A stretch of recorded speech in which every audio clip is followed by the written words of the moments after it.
The village of Bir in the Kangra Valley near Dharamsala in Himachal Pradesh, northwestern India, is not usually associated with birds.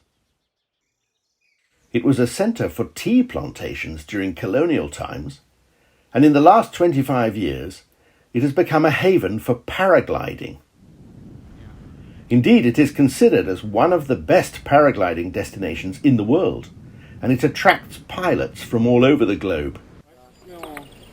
It is the sport of paragliding that transformed Bir from a remote village into one of India's top tourist destinations.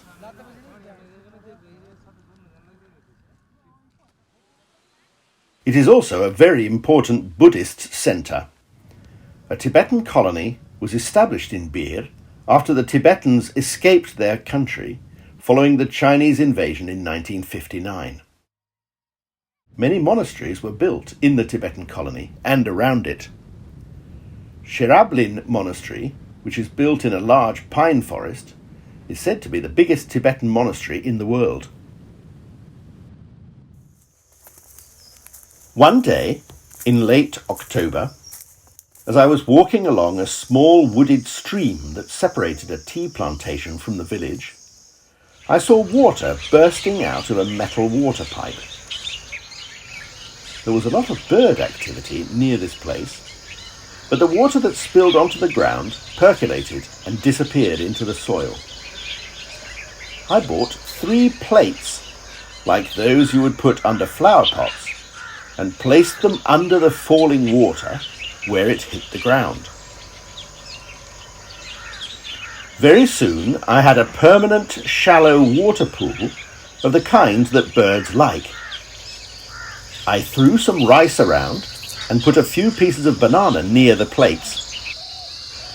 I built myself a little hide out of a bed sheet about 10 meters away and waited. What I witnessed during the following week was a festival of birds and animals, some of which are normally very hard to see and almost impossible to photograph.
I decided to make a little experiment with a GoPro camera. I placed the camera near the plates and went away. After about 20 minutes, I came back. These were the results.